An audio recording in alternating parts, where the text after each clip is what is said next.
Hello, I'm gonna show off my final project, which is a predator and prey hunting simulation. Now, first I have all my all my files in the same folder, able to access each other. And I already have up here start.m with visibility to all my files. And if I run it, it automatically opens and runs my simulation. So basically, all these predator and prey were randomly scattered around the simulation block. And what they're doing is so the prey, they're tending towards herds and they're also slightly tending towards the available food, which is the green stuff that they're leaving trails in. And the predators, when they see a prey in their field of view, they start moving towards it, and if they get close enough, then that prey gets eaten.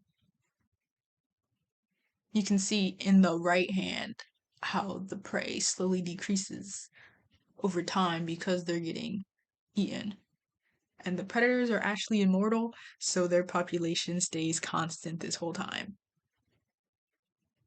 I'll stop the simulation here so I can show how the code works.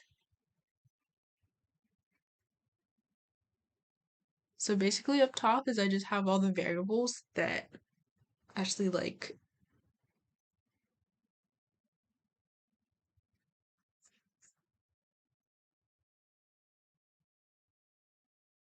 the variables that impact the simulation itself, like the size and how many steps there are and the step duration. And just going through, we have some initial things like the color of the grass and um making the prey themselves, predator and prey, plotting it, giving them random velocities. And up here, these 5 functions are what determine the actual relationship, the behavior of the animals. Um, Here in grass state, that's just wherever there's a prey on that grass pixel, the prey eats some grass and decreases the pixel value. And in herd behavior, which was my most difficult one to get, and I honestly still don't understand it because I coded in an error and I don't know how to get rid of it. Here, basically, I find all the prey that are close to each other. Here, I'll run the simulation and pause it to show. Basically, for each prey, it looks in a little window around it so that I don't have to do all the calculations between every single prey. Only so many, and it finds the direction to the prey and it tends towards that direction. At least I think.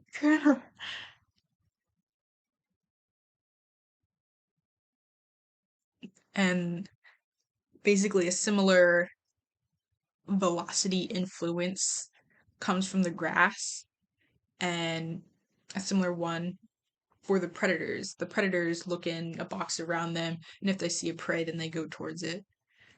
And here also, if the prey see a predator, they run away from it.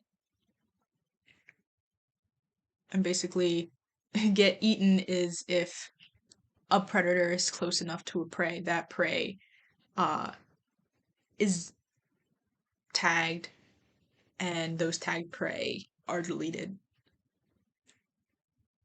The rest of this is just adding some variety and shrinking down vectors so that they don't go infinitely fast. And then updating the actual graphical data and then plotting it. And that's one loop.